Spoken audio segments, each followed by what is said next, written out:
I'll now call this annual general meeting of the Union Bay Improvement District Board to order for Thursday, April 19th, 2018. Everyone is reminded that no recording devices are permitted, and all landowner questions will take place at the end of the meeting. And these questions, again, as I mentioned before, should be posed with civility. And on that note, is Ms. Reynolds? Ms. Reynolds, I must ask you to please refrain from the use of profanity at these meetings and not to talk when other people have that opportunity. I have received a number of complaints from Could you direct Mr. Godfrey not to call me a bitch then? Because that's what he did last week. I'm not aware of that, ma'am. Well, because I didn't bring it to your attention. What everybody heard you say, okay? And, I heard him say bitch to me. That's fine. He was sitting behind me. That's not the point here. Okay? Well, sure, it's the same point. Please refrain from use. Sure, no problem. He also said God. All I right. said Jesus Christ, and he said God. The other problem is that recently our CAO has I have to advise you that Mr. Mason is actually an employee of the Union Bay Improvement District Board. As such, he comes under the guidelines of the Workmen's Compensation Board and also WorkSafe BC, which governs harassment in the workplace. I would remind everyone that he is entitled to civility when being questioned about things, and that he's not paid to be harassed. So please keep your questions civil, and we will try our best to ensure you get a proper answer. Now, having said that, I'll move on to a few introductions. As you know, we're having our audit report tonight, and we have two people here from the audit branch that we employ, Mr. Corey Vanderhorst and Mr. Graham Roberts, who will lead us through the audit report. So the first order of business will be the approval of the meeting agenda. So could I have a motion to approve the agenda as presented, please? I make a motion to approve the agenda. I'll second it. Okay, moved by Trustee Bitton, seconded by Trustee Loxam, that the agenda be approved, and therefore, with no objections, the agenda is approved, and we'll continue on from there. The next order of business is to approve the minutes of the last annual general meeting held on April the 20th, 2017 for adoption. But I have a motion to adopt the minutes as presented. So moved. I second it. Okay, so moved by Trustee Elliott, seconded by Trustee Bitton. There's no objection, so the minutes of the general meeting will be adopted. Correction. Yes. There Trustee is Duncan. just a minor correction on item 4, that it should read minutes of the annual general meeting held April 25th. Instead of 2015, it should say 2016. So, Okay, I'm reading a different one than you are. Oh, I see, number 4. Yeah, yes, you're correct. Yes, that's correct. Yes, it should be 2016. We've already inked that over. Yes, that's a typo. so that will get corrected. Yes. Yes, thank you. Okay. Next, we'll move on to the chairperson's report, and that's me, I guess.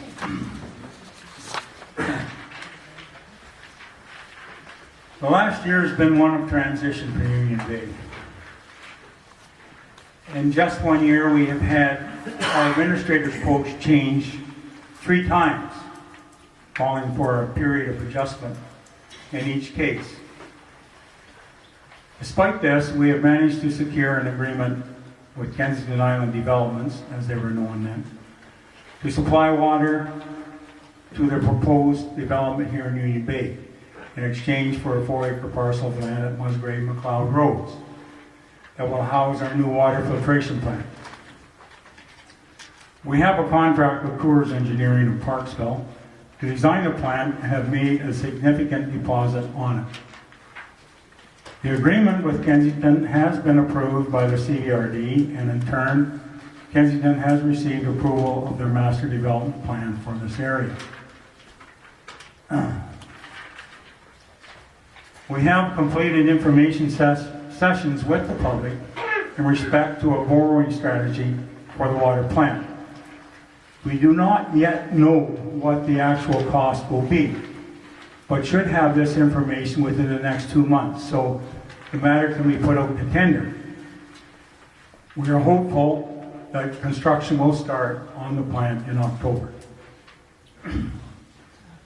Billing deficiencies in our operation has been noted by our administrator, prompting the board to approve acquiring a new VATM system that will greatly improve this aspect of our duties. This will require a good deal of effort on our office staff that will also require additional training and will be completed at no little expense. Unfortunately, the old system is no longer technically supported, so we have no choice but to acquire the new technology. During the last year, we received notice from Island Timberlands that they intend to log in the Langley Lake watershed. This has given us grave concern over the safety of our water supply at source and has prompted a great deal of dialogue, both oral and written, with all stakeholders. This will be ongoing until a solution can be reached that will be agreeable to all concerned parties. There has been interest in the future of Union Bay to continue as an improvement district or amalgamate with a CVRD or perhaps become a municipality in its own right. We have been advised in no uncertain terms by our parent ministry that our first priorities as we move forward will be the protection of our water at source and the completion of our new water filtration plant, and that is where we will channel our energy for the next year. On a positive note, I would like to comment on the completion of the work to reinforce our breakwater at the Union Bay boat ramp. This work was accomplished by Kensington Island Estates. Kensington Island Union Bay Estates. The Federal Fisheries Department and our local boat ramp committee. And to me, it's a clear indication of what can be accomplished when everyone works together, and also a clear indication of Kensington Island Union Bay Estates' commitment to this area. So I'd like to thank them for a job well done.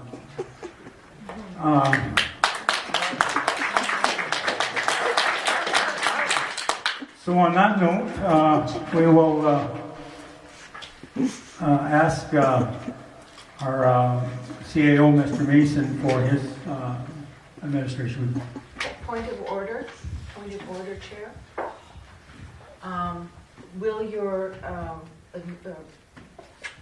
Will your chairperson's report be included in the minutes, because it isn't included in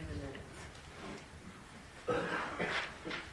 In the package. In the package. Okay, yes. Yes, unfortunately, I didn't have a chance to get it done until today, but Right, yeah, it will be included, yes. It will be included. Thank you for that. Okay, I'll run through my report fairly quickly in order so we can get on to the audit report. And Peter covered off the majority of the things in my report, so I'll just kind of briefly give you the Coles Notes version here. So basically, we're still working with Coors Engineering regarding the water treatment plant. We're still in the design process right now. It's going along very well. We still plan to go to the tender process in August and and hopefully we'll be awarding in September and start construction, as Peter mentioned, in October. Everything's on time and moving forward. As probably mostly everybody's aware in this room, the election is going forward, and I would encourage anybody who hasn't voted yet to get out to the poll on the 21st and vote on Saturday. The billing meter reading software implementation, as Peter mentioned, it's going to take a significant amount of work. We're still trying to put together a plan to be able to get that moving forward. We're hopefully for implementation in the early spring or summer of 2018. Vancouver Island Health Authority correspondence. John Hillis and Dave Cherry will be coming to speak with the board and clarify the requirements for the watershed protection plan. Additionally, Corps Engineering will be joining the board and Vancouver Island Health Authority and can provide a summary of the project design, status, and the progress of the water treatment plant. As I mentioned at the last meeting, UBID policy and procedures. I have gone through a number of the different policies and procedures regarding from UBID's perspective. Most of them are 10 to 12 years old. So one of the things that I'd really like to get on as soon as we can find some time to do it is do a complete review of all our policies and procedures and bring them up to today's standards and so 2018 standards, and even the ones that are still 10 or 12 years old, but they're still workable. We'll bring them up, we'll rewrite them, and we'll get them signed off so they'll have a current date on them. And from a financial perspective, I don't have a financial report for this meeting, but I will have the first quarter results at our next meeting in May. They weren't ready to be able to be presented today, and I didn't want to present inaccurate information, so we will have a financial report for the first quarter at the May meeting. That concludes my report. Thank you. Thank you, Mr. Mason. We'll now move on to Trustee Elliott, and he will give the Public Works report for the year.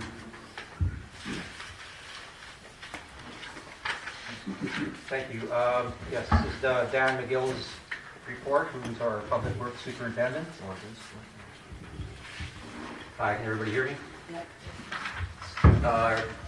So repairs, there was 2 repairs, 4774 Kilmarnock. 2 services were leaking from the pipe bent over at the cork stop in one service and a split in the pipe on the other service.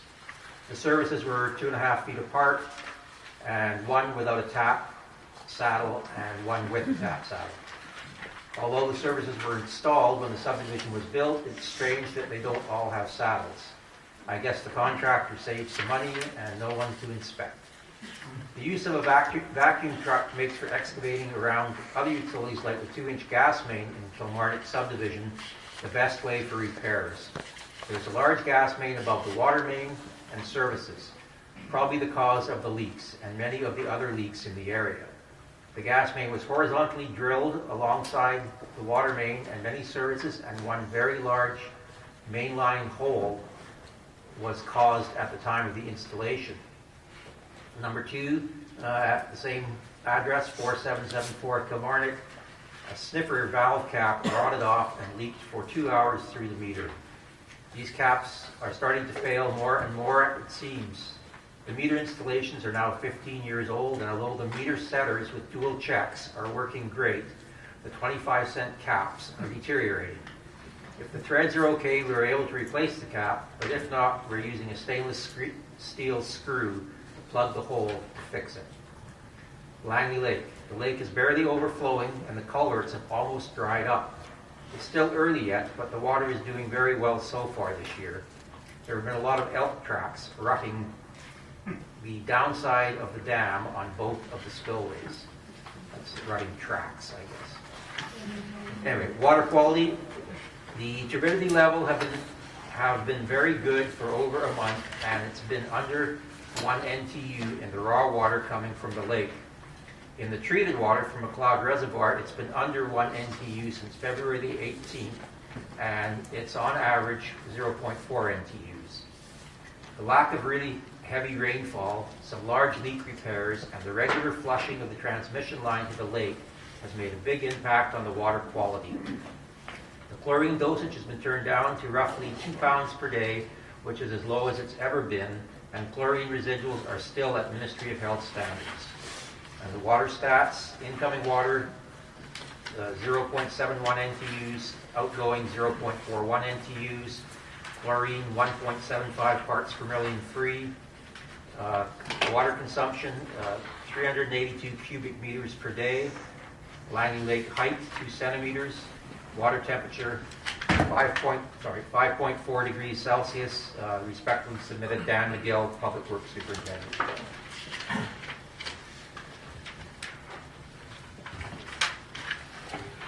Thanks, Barry. Thanks very much for that, Trustee Elliott. So, Trustee Bitton, could I prevail upon you to give the Union Bay Fire Rescue Chief's report? Okay, this is the Fire Rescue Fire Chief's report, prepared by Mark Jackson, Fire Chief. Date prepared April 11th, 2018. The primary purpose of this report is to keep the Union Bay Improvement District Board informed as to the activities and progress on major programs and/or objectives. So there's an incident summary chart here. The department responded to 81 incidents in 2017. First responder, 51 calls. Motor vehicle incidents, 12. Detector activated, no fire, 5. Illegal burning, 4. Investigation only, no fire, 3. Wires down, 2. Structure fire, 1. Chimney fire, 1. Vehicle fire, 1. Rescue and safety, 1. Monthly fire response statistics: total time worked, 46 hours, 58 minutes. Average time on call, 35 minutes. Total number of responders, 212. Average number of responders, 3. So that was submitted by the fire chief. And then there's a training summary. So training activities for the year 2017. Training for the year 2017 was comprehensive individually and collectively. It included subjects such as fire suppression, vehicle extraction, first responder training, and recertification. As well, forestry firefighting training is becoming more prevalent due to climate change and changing patterns on Vancouver Island. The 2017 training year involves 721 individual and collective training sessions, totaling 3,811 hours of training. That equates to 238 hours per member.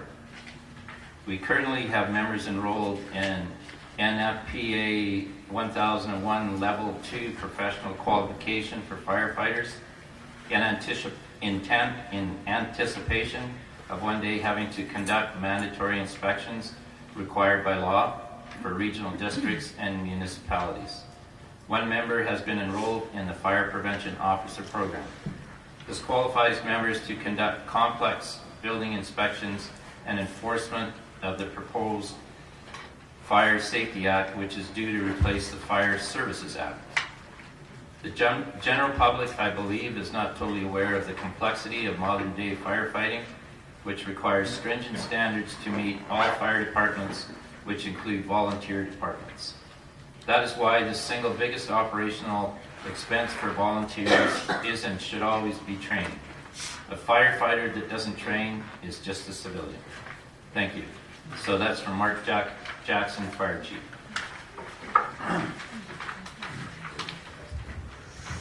Thank you very much for that, Trustee Pitton. Could I get a motion to have these reports filed for information purposes at our office? I make a motion to do that. I'll second it. Okay, Trustee Pitton, and seconded by Trustee Lawson. And these will be retained on file. Next is the audited annual financial statements for the year ending December 31st, 2017, and actually one of the primary purposes of this meeting. First of all, I'll have to ask for a motion to approve the auditor's report as presented here. So could I get a motion to do so? I'll put a motion to accept the report. I second it. Okay, put forward by trustee Loxon and seconded by trustee Pittman. I believe everyone has, well, we have discussed this report before anyway. So we're all prepared to go ahead with this? Okay. Therefore, we'll now turn the meeting over to you. Mr. Vanderhorst, is it? Yes. Thank you. Thank you, Mr. Chair. Just a little closer. Can everybody hear me okay? Okay. Good evening. Yeah, we'll get right up closer. Good evening, everyone. Thank you for having me here again this year to take you through your financial statements and a look at the last year. So you've got in front of you are copies of the draft financial statements at the front here. If anybody doesn't have one and wants to grab some, just hop up and take a look and follow along. Not that pages. So what you've got is the final numbers that the staff and ourselves have worked on. Our audit report, our independent auditor's report. We are providing a qualified opinion this year. There's one item that came up right at the end of the year. There is a donated piece of land coming through the Kensington Union Bay Estates process, 4 acres of land, which we were not able to, both staff and the audit firm were able to come up with a value for that land.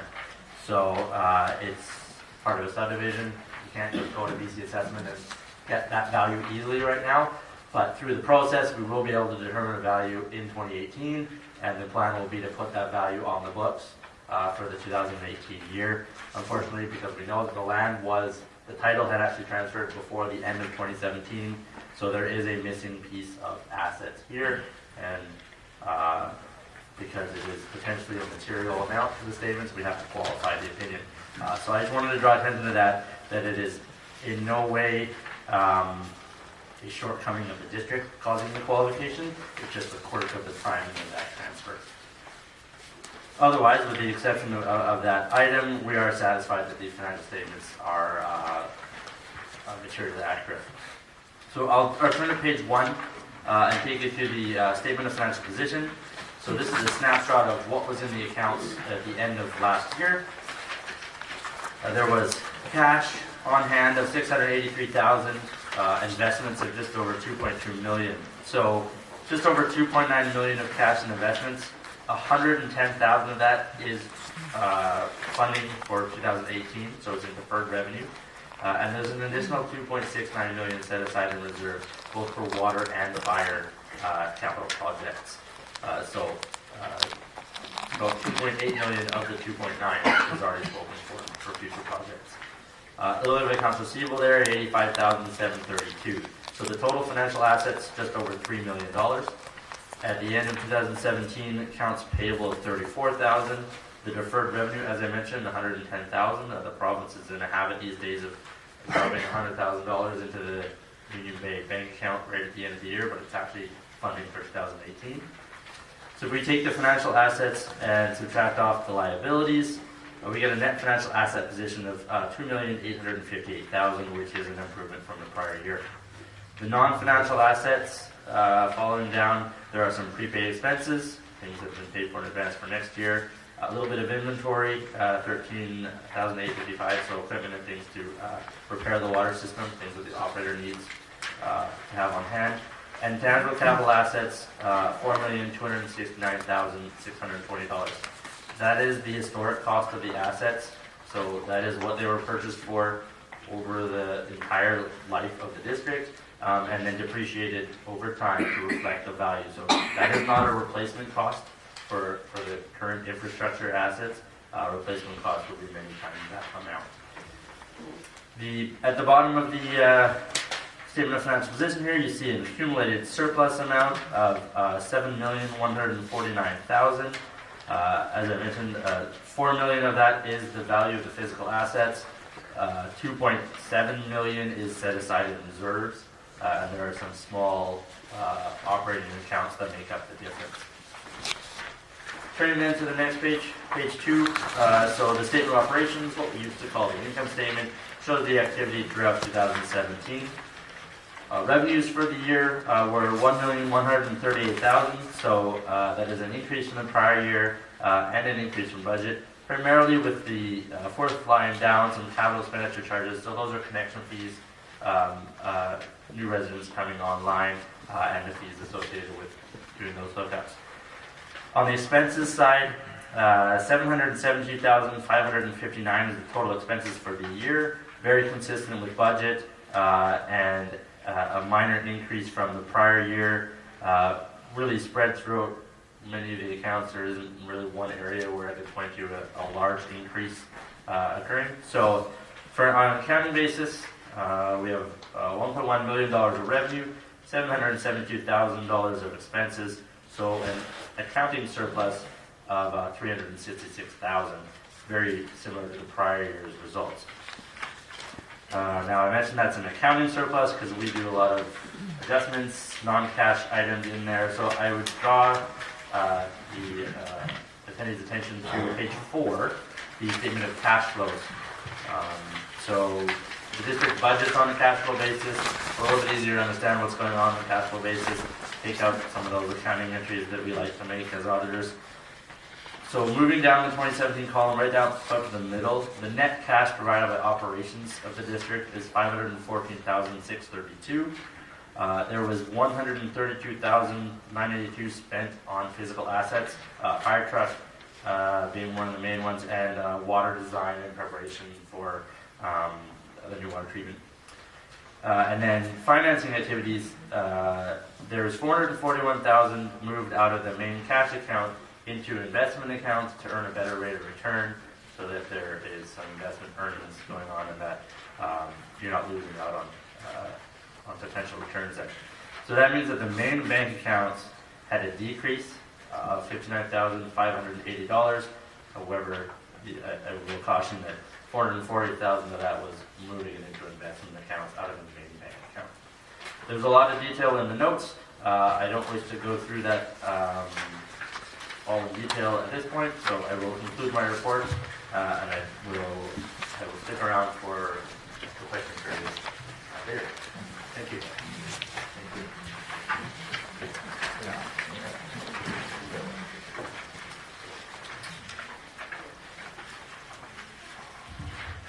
Thank you very much, Mr. Vanderhorst, for that. Mr. Roberts, do you have anything you wish to add to it? Or? No. Okay, you're good. Okay, thank you very much. Okay, so now we'll move on to item 6.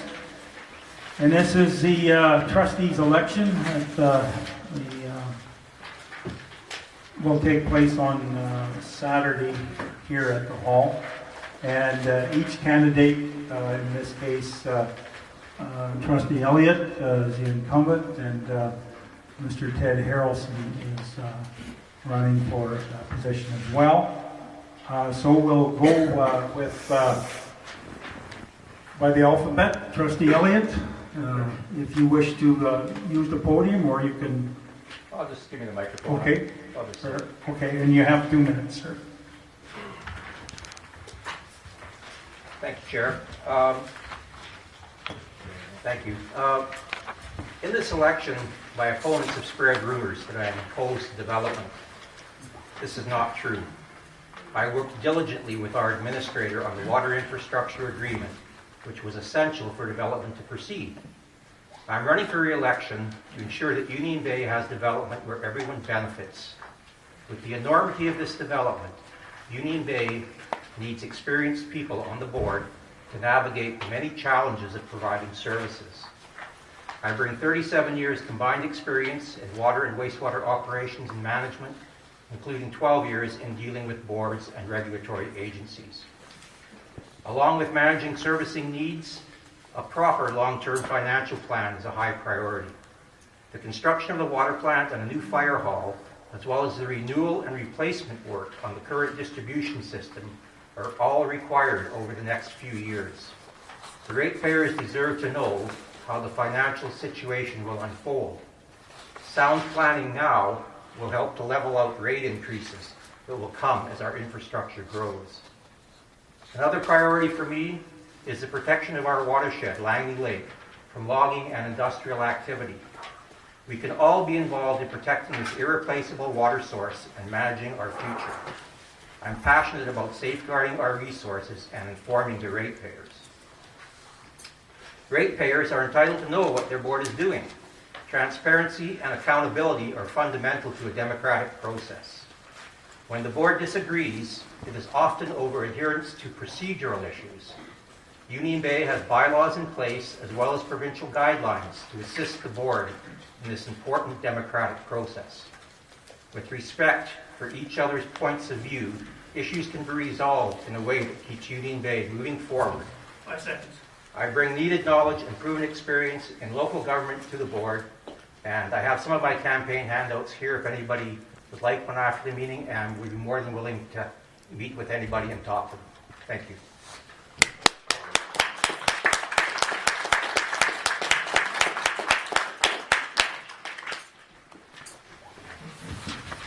Thank you very much. Thank you very much, Trustee Allen. Next up is Mr. Ted Hill.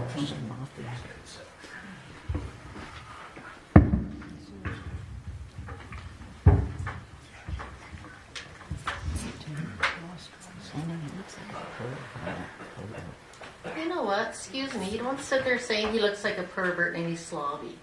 I never said he Have was a look. slob. I just heard you. Excuse Please. me. No, excuse yourself. I'm sorry. I'm just sick of her. Order.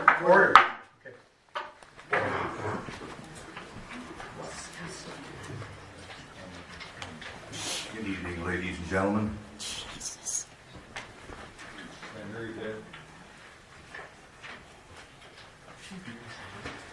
Ladies and gentlemen, members of the board, I wish to turn around and say thank you very much for all of you coming tonight. It's good to see this many people out here. I've sent out leaflets and I've knocked on a lot of doors. I've talked to a lot of people, and I was very pleased with everyone I spoke to, and I was very humbled. I'm not going to speak so much on tonight about what Mr. Elliott has said. That's pretty well straightforward from both of us. What I want to give you right now is this, a little bit of history of Union Bay. It was incorporated by letter patent March 18th, 1960, when Canadian Collieries Dunsmuir Limited sold their water system to the newly formed Union Bay Waterworks for $1. The Union Bay Waterworks, for fire protection, street lighting, came later in 1972. And over the years, changes were made to the waterworks. And this is something I think a lot of people don't realize. From the system pumping water from Washer Creek, the cost was running about $10,000 a year for hydro, along with pump maintenance. And I'm talking about many years ago. The local residents had thought of a better way to save costs of hydropower, and that was to put in a gravity system. This was thought up by the people in this community, some of our pioneers. And they would run it from Langley Lake and use the existing pump system as a backup. 10 seconds. Okay, this system was made possible by local residents giving their time, equipment, people like Joe Walker, Ed Sawchuk, Elf Flaws, George James, just to mention a few. And over the last, that is the reason why we have this water system, because people work together. Thank you very much.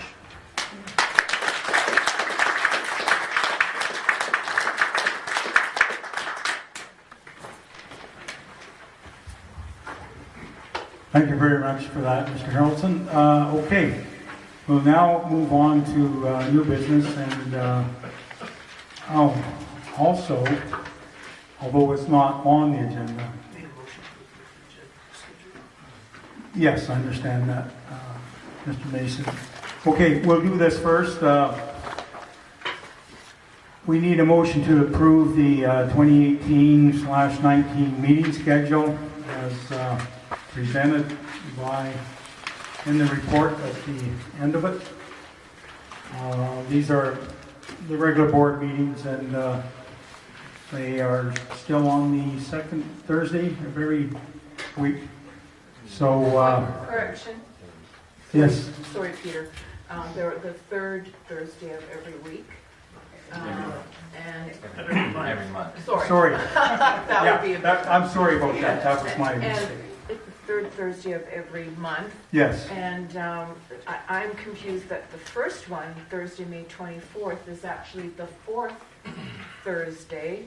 I'm assuming that's because May has 5 weeks in it. Is there a Okay. reason why? So it should be May 17th? No, Mr. Mason. well, it's on here, May 24th, because of the election and everything that's been going on. I thought we may need an additional meeting in May, so I wasn't sure, so I just gave it a little bit extra space by adding 1 week. So that's why it's May, it's the only time that it's the fourth Thursday. So it's May 24th, the fourth Thursday of May. So that you're making an exception, okay? Yes. So I have another question, and that's That's- further down. The next year's, you've got the advance poll on Tuesday, April 2nd, and you've got the election, the final election day on Saturday, April 13th. But the AGM is not until both of those are completed.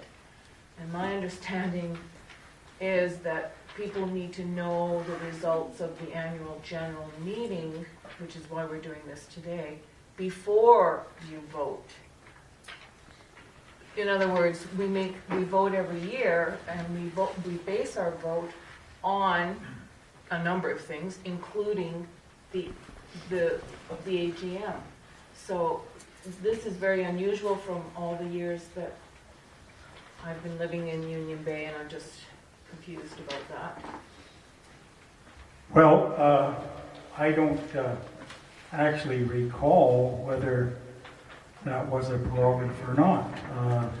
Well, in the past, with the exception of last year, we voted at the AGMs. Yeah, That was, sorry?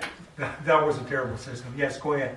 But, well, it was terrible on the last time we did it for other reasons, but the purpose for that was so that ratepayers, landowners would be informed about how so it seems backwards to have the election take place before the public is informed of what we did for a year.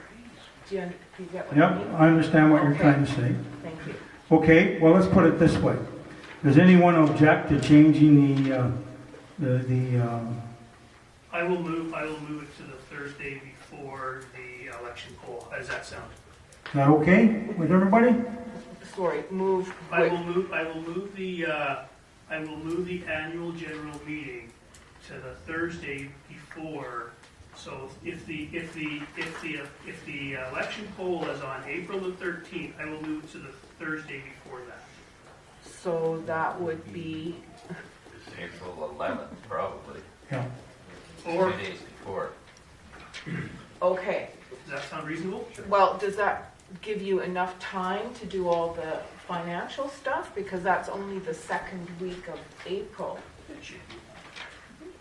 We'll get her done. We got her done this year, so. Okay? So it's been changed to, the AGM has been changed to Thursday, April 11th. Okay. Okay, thank you. All right. So we'll we will make those adjustments. Okay. Everybody okay with that? Okay. Now, I do have to make mention, it's not on the agenda, but it should have been, and that was my oversight. Just on the fact that we had a study done on the remuneration of the trustees here. Unfortunately, I don't have my figures here in front of me. However, there's no motion to be made on this. It's just that we had Mr. Harrelson and Mrs. Jenderal here volunteered to do a survey of what other trustees of similar size improvement districts are getting remunerated. And it turned out that this study encompasses 2018, so we don't have to make any change on it. And that they found that the remuneration received by the trustees was in line with what similar improvement districts are paying. So, yes, it had already been decided for this year. It's good right up to 2018. Now, next year, we have to take another look at it. So there's nothing about that in the... no, there isn't. It really is a non-entity because there's nothing to decide. The rate has already been set for this year, but I thought I should mention it in passing. How is it a non-entity if it's funds coming out of our budget? Well, when I said that, I didn't mean it in that sense. Just that the rate has already been established for this year, so perhaps maybe it's more confusing than... Anyway, the remuneration paid in the form of an honorarium to the trustees is in line with what other local improvement districts of our size are paying. Okay? That just doesn't give us an amount, that's all. No, the amount, actually the amount that I receive as chair is $2,011, I believe, annually. And it's paid out triannually in the form of, I think it works out to just a little over $700. And then the other trustees only get half of that. So. Are you getting loud? No, I don't think. Okay. Yeah. So anyway, I'm sorry. We're getting off the track here. Yes, Trustee Kelly. Will we be hearing what the committee recommended? Yeah, they just said that it was in line with what the other. They used Shawnigan Lake actually as a comparison, and it was in line with what they're paying. So no increase, no decrease? No. Okay, that was what I was missing. Yeah. Okay, and actually, like I said, neither here nor there, I suppose. But so we now move on to Molly. Okay. So next we'll get to landowner questions. Okay. Does anyone have a question? Yes, sir. Eugene Verschowy from Spence Road. Yes, sir. I have three questions, but I'm going to just deal with one and then Sure. see if it's Okay. any other questions. Trustee Caljour, you've been at the center of some controversy in the last Could you 2 to direct 3 your weeks. question through the chair, please? Yes. I'm sorry, Yeah. I'll address it to the chair. Trustee Caljour has been involved in some controversy in the last 2 to 3 weeks that involves whether or not meetings can be open or closed, Yes. and whether or not Union Bay Improvement District has to abide by its own bylaws and by the Yes. guidelines established by the province. Yeah. I'm wondering if there's a problem. Is Suzanne Caljour the problem, or is the board not following its own rules? Well, perhaps Trustee Kelger would like to answer that. I'll let you answer it first, speaking for the board, Peter, and then I'll... Okay. The event that you brought up, yes, there has been, I should say that the board is presently in the process of revising some of these bylaws. There is provision to have a meeting that is not open to the public. These meetings are usually held in camera, and we have been using what's called a committee of the whole meeting to conduct these in-camera meetings. And to me, that is not the proper use for that venue, simply because the committee of the whole usually is for a board that is much larger than ours. They establish a committee, and they're usually formed to deal with an emergency, like a broken line or something like that. So that they will meet in camera and make a recommendation and then bring it forward to the trustees, who in turn have to have that ratified at a general public meeting. Okay? Yeah, so there is provision for separate meetings that are not open to the public. The other thing you have to remember too as well, we quite often have, say, for example, some people from Coors Engineering who wish to update us on their process of designing our water plant. Now, they're not prepared to come to a meeting that's open to the public, because some of the things they want to discuss, they haven't even, they're in the embryo stage, they haven't even formed, I suppose, a concrete idea, and they don't wish to address that to the public until certain decisions and certain findings have been made. Okay, I hope I'm trying to explain how this process works. However, our bylaws, although they allow for this, are not exactly clairvoyant on this issue, and we are hoping to approve this as time goes on.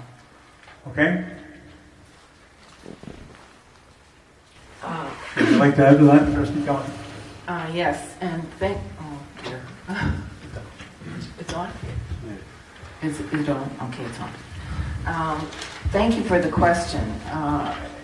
And I'm going to respond by actually just reading. Well, let me back up first of all. My objections, point of order objections, which I have made quite public, are related to procedure. And there is a need for procedure. That's why we have laws, especially in relation to public funding, public financing. So unlike a private corporation, executive meetings are held regularly. Under Local Government Act, public institutions are not allowed to do that. They are not allowed to do that. And that is, except though, of course, under very, very specific circumstances. So I'm going to read so in general, all meetings must be held in public, period, full stop. And then there is a list of situations, circumstances where that does not apply. And this was actually published in both media, our local media. Trustees may choose to hold in-camera meetings to make decisions on things such as legal matters, property acquisition, or personnel employee issues. That's it. Those are the situations where we can meet in camera. However, they can also gather outside of formal public settings to discuss priorities, like, what do we see for the future, kind of a brainstorming session, receive technical briefings, and manage working relationships between trustees. We certainly could use one of those kinds of meetings, in my opinion. However, that's not what the purpose of the executive meetings as set by this board is. And I protest that. And I will continue to protest that, because that is my duty. My duty is to you, each one of you, each landowner, whether you voted for me or not. And my duty is to protect your finances. And right now we are facing, probably in the entire union-based history, the biggest, most expensive and costly infrastructure project. So if there was ever a time for due diligence and proper procedure, now is the time. So it's not my preferred way of operating as a board member, and I would welcome training in procedural processes, Robert's Rules of Order, because in all fairness, all of us are volunteers here, and we come with varying degrees of expertise, and we could all use some support and information, training on how to do that properly. So I just, I can give you an entire list of items, including minutes not being posted, information publicly posted regarding the cost of our infrastructure, which were inaccurate. Those are all real serious concerns for me. Because I'm a landowner here too. So I will continue to speak out, and I feel that that is my duty, my ethical responsibility as your trustee. Thank you.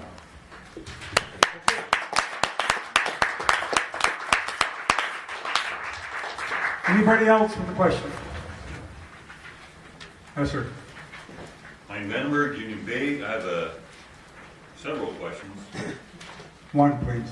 One at a time. Okay, I'll start off. This is fiscal, and this deals with the 2018 budget proposal.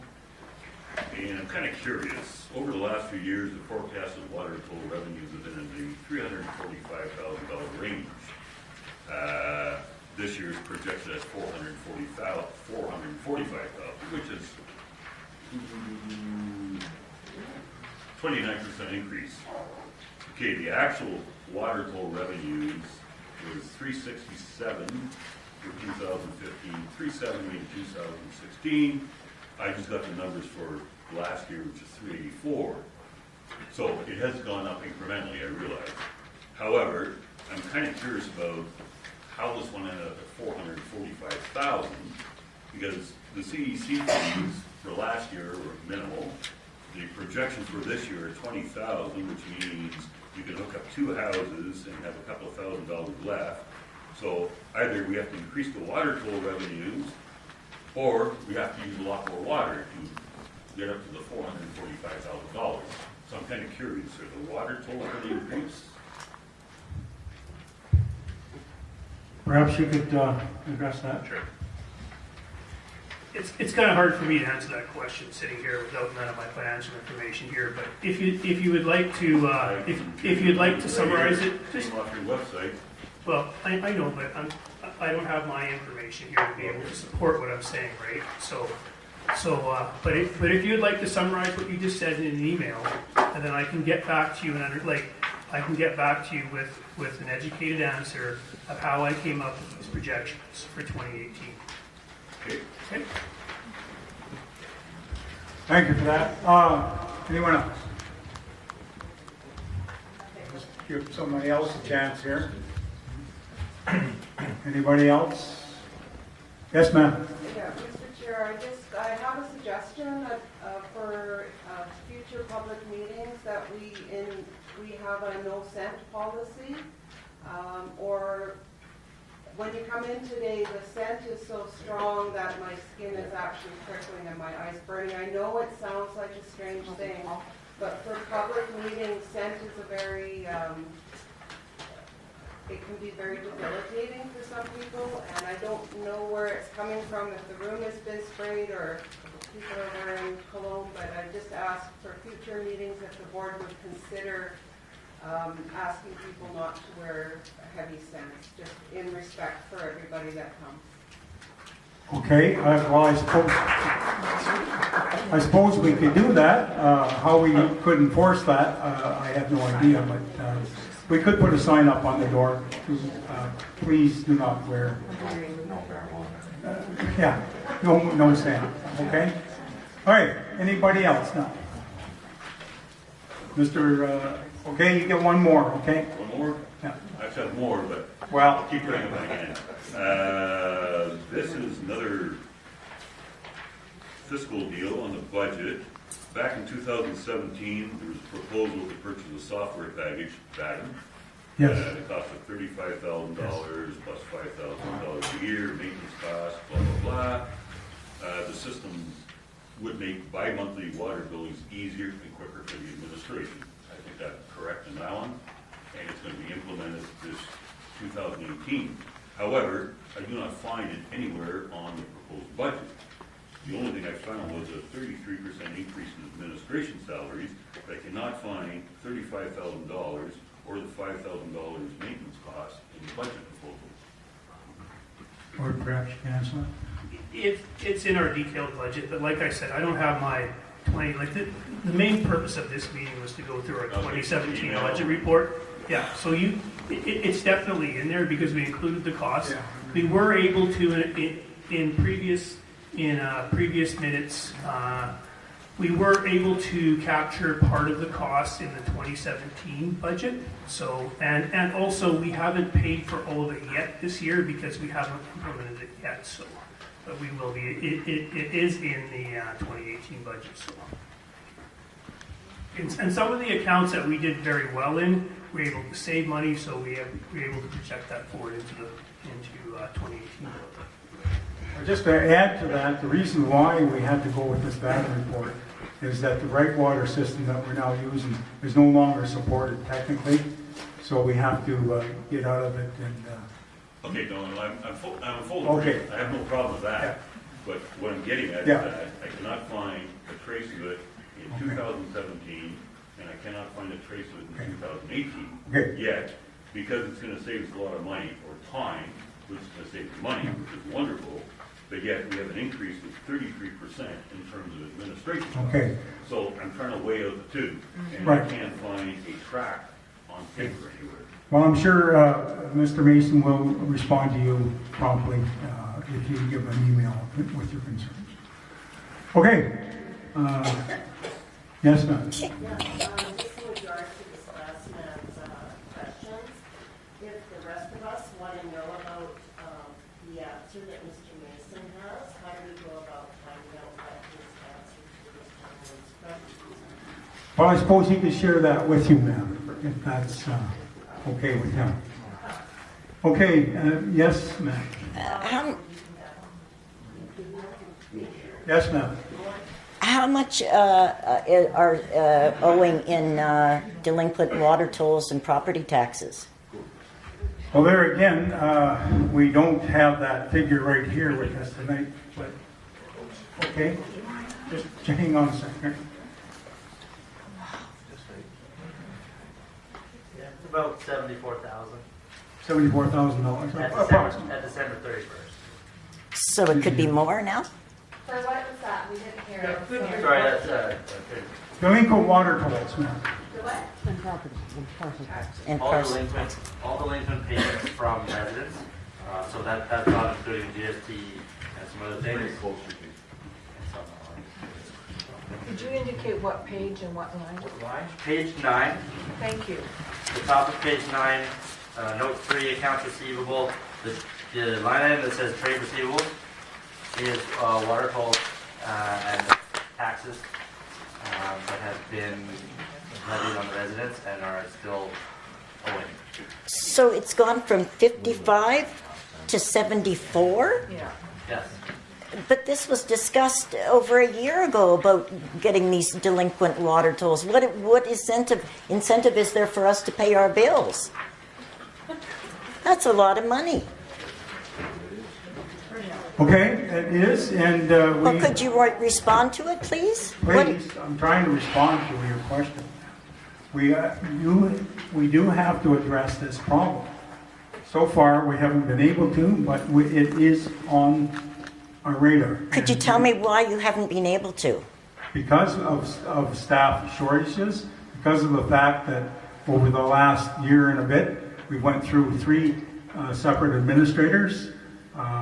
It's just impossible to get and also we've had some very other important issues that took precedent. Yes, you changed bylaws for no reason. Okay, I've given you the best answer I can give. Next, I think we're going to call this. Okay. This is the landowners meeting. Yes, sir. Just a quick question, Rick Smith. You talked about, rightfully so, the focus of effort being on the Kensington Island property development piece. Yes. In terms of water usage, that's where the board was concentrating its efforts for the upcoming year. I believe in your opening statement.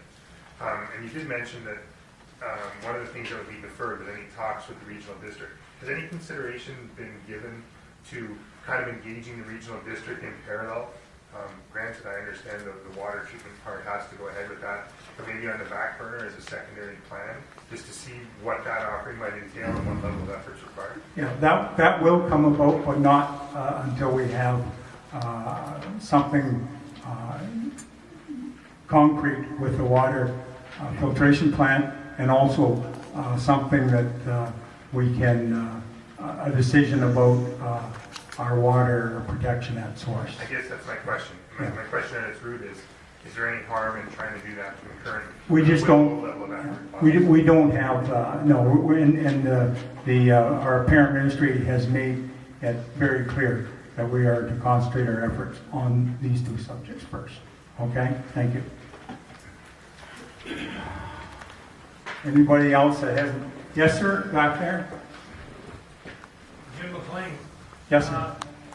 So, assuming that everything goes ahead as been suggested, all I want to know is, each person, how much is it going to cost us for improved water, sewer, landfill? Has anybody looked at that? Yeah, It's something like $17 million is going to cost. Where the hell is that money going to come from? yeah. But each one of us has to pay a certain percentage of it. Yes, sir? Is there an exact figure available? Like, I know you can't give me an exact. No, I can't, and actually the sewer is not our responsibility either. Shouldn't have maybe said sewer. Yeah, and neither is landfill. Any of these, The our reservoir, the water source at Langley Lake, yes, and the water treatment plant, those three things together are huge dollars. yes, that's right. So we in this room, plus the other people that are not here, have to pay it. So is there some approximate percentage that we're going to have to pay? Anybody got any figures or? We don't have a solid figure from Coors Engineering yet on the water plant. No. When can we expect to hear something? We're hoping to get something within the next 2 months. Like Peter mentioned, we're planning to complete the detailed design, hopefully by the end of July. The month of August, we're going to go for tender, and then sometime in September, we should have a contract. And once we get the contract, if you look on the website, there is a detailed scenario on there about how much it would cost if we borrowed. I think it was $4 million. I don't have the number off the top of my head, but it tells how much each landowner is going to pay and how much we are going to contribute individually to our capital works funding. Just one clarification. I did look on all things Union Bay and tried to find the answers. I didn't want to bore everybody with details, but it's something that was interesting. So thank you for your time.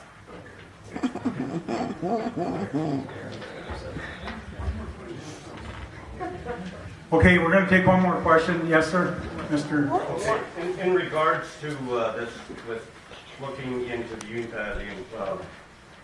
CDRD Yes. takeover, I heard months ago at the meetings that you were talking about putting a letter and sending it to them. I'm just wondering if there's volunteers that can be offered up to do a task like this. If you say that you're too busy doing that, I think there are other people that can and will get involved in that. I don't know whether it's such a question of whether we can do it or not. We've been mandated by our parent ministry to not get involved in this right now until we have those two priorities in place. All I'm looking for is a viability study that can be done, and that's, I don't think that will do anything against your mandate. No, I mean, if there's nothing preventing anyone in this room from doing a private viability study, if you wish to do so. Okay, I think we're going to shut it down now. No, you can't. This is the one public meeting that it belongs to the public. Listen. This is an AGM. Yes, sir. What's the deal? You can only ask one question? Well, yeah, I mean, there's other people that want to ask a question, and I'm sure there's a lot of other people that have to get out of here. Or something, or? Yeah. Anyway, do you have a question? That's my question. Oh, okay. Is it one question? All right. A person only? Yes, usually it is. Okay, all right. Okay.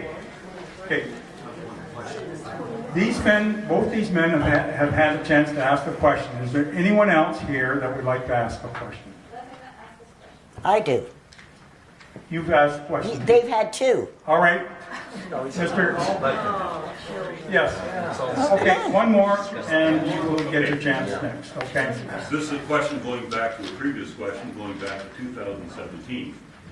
At that time, the fall of 2017, I can't remember the month, I believe it was November, I asked if there was any financial repercussions if the water treatment plant was not finished by August 2018, as dictated by EIAJ.